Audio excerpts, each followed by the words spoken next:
Alright guys, so nandito ako ngayon sa may airport sa Terminal 3 and a little bit nakakaloka. Muntikan ako mapunta sa immigration because of eto ang storya.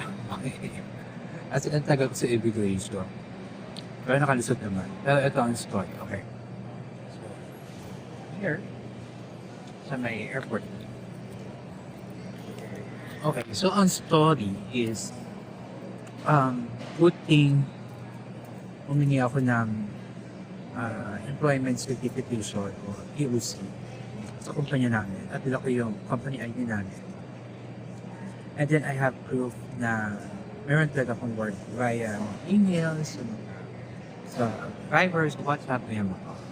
Okay, kasi pagdating ko ng immigration, confident naman ako kasi hindi naman bago sa akin yung lumilipad papunta sa ibang bansa. The last na pinuntahan ko is Hong Kong at saka Taiwan. But that parang before pandemic pa. So, ang tagal ko na hindi nakapag travel abroad. So, ngayon lang ulit. Papunta ako ng Thailand ngayon. Tapos, wati ka tayo. Okay. So, ngayon, pagdating ko sa immigration, confident naman ako.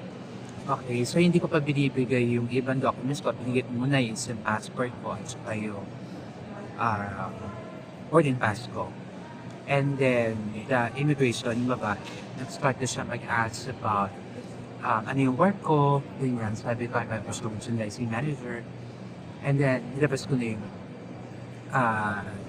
employment certification ko. And then, tapos noon, tinanong niya kung saan ako pupunta. Sabi ko sa Thailand. Tapos noon, tinanong ako may booking na ako. Sabi ko, ito, nakita ko yung booking, confirm booking, full paid na. Ganyan. And then, yung last question niya is, anong gagawin mo sa Thailand? Sabi ko, tourist, mag-iikot-ikot, ganyan. Then, tinanong niya, meron ka na bang mga na-book na package tour? And sabi ko, wala. Which is true naman talaga wala. Kasi, naka-DIY ako. Sabi ko sa kanya, wala akong binook na package tour. Pero mag-DIY ako. Tapos noon, hindi na siya nagsalita. Tapos mamaya umalis siya. Tapos kinuha siyang form. So, parang first time ko na-experience sa immigration na naglabas siya ng form. Tapos binigyan sa akin ng form. Sabi niya, pila pa mo na mamaya. So, nag-isip na ako, ano to? Na-hold na ba ako? Ganyan. So, ngayon, sabi niya, o sige, sama ka muna sa akin. Ganyan. Sabi ko, sige, walang problema. Kasi confident naman ako. Tapos noon, pila-pila pa sa akin yung form about sa pagkatao ko. Ganyan. Tapos, ano yung purpose ng alis ko? Saan ako pupunta? Ano yung mga pupuntahan ko? Ano yung mga documents na dala ko? Tapos noon, tinignan na rin yung itsura ko. Ganyan. So, ngayon, nung after kung ma-fill up pa yung form, in-interview na uli ako dun sa immigration. Okay, sa office na.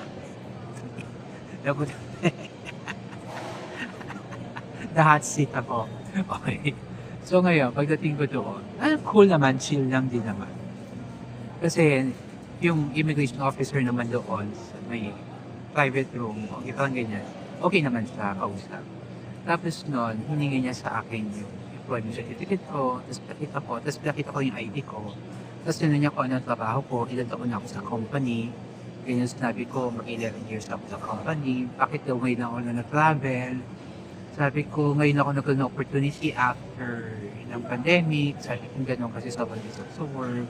And then, okay, pinagkakabalahan sa pinagkakasusan. So ngayon ang talaga ako nag-decide mag-travel. Sabi niya, kailan mo na-book yung ticket? Sabi ko, noong January pa.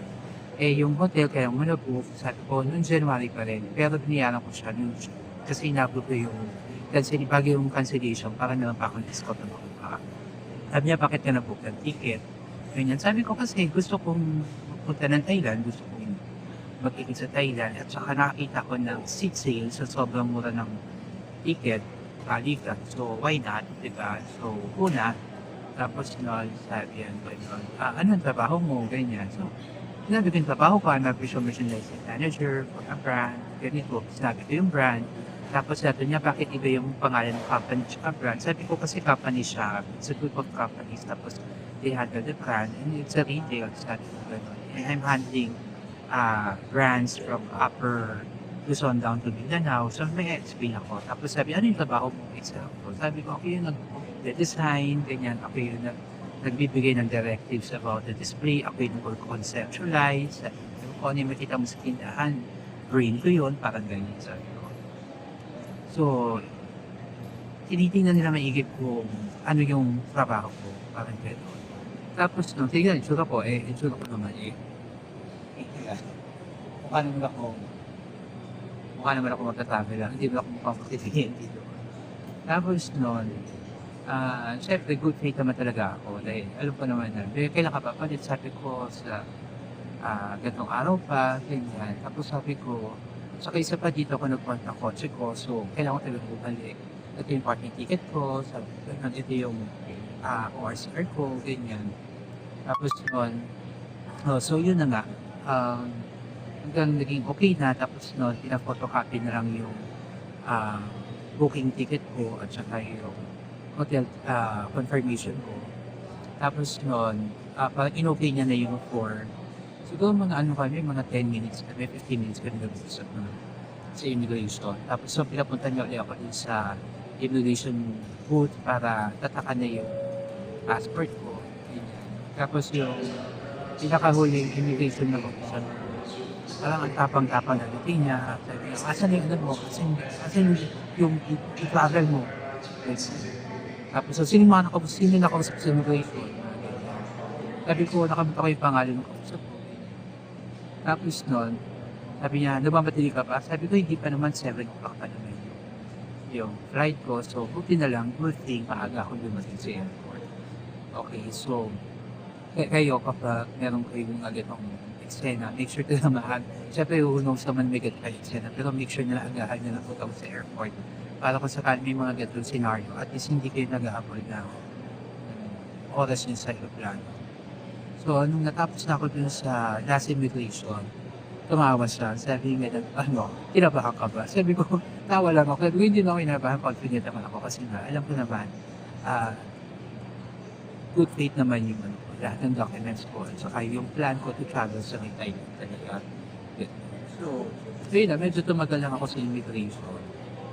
Disqualified tayo, in tayo. And first time ko nangyari sa akin. Sa lahat ng travel na gawa ko, okay, ngayon lang ako na-question sa immigration. Kasi nga parang, ang naging sa kanila, nag-trigger sa kanila, dun sa unang immigration officer na babae, nakausap ko, ang nag-trigger sa kanya is hinanapan na ako ng mga, kung meron na raw ba akong mga packages na nag-book for tours na may Thailand, which is sabi ko, wala. Ganon. Pero nung, hindi naman niya ako tinanong kung ano itinerary ko, tapos yun nga, pinapilapan na nila ako ng form. Tapos, dinala ako sa immigration sa naka-office ng immigration. Tapos no, pinakita ko lang, sabi ko, ito yung itinerary ko. Kumuha na ako ng itinerary, ganyan. So, day by day yan, hour by hour. Tapos, sinignan nila kung kailan ko na po yung ticket, kailan ko na po yung hotel. And then, tinignan din kung anong payment na ginamit ko. Sabi ko, card ko, BPO card ko, debit card, hindi siya credit card. So, tinignan din yung transaction, yung history niya kung kailan ko siya nabayaran. So, ganun lang. Everything is okay na. So, ngayon, nandito ko, waiting na lang sa aeroplano. So, weirdo lang talaga. So, basta yun ang naging experience ko. So, see you Thailand na lang. Bye!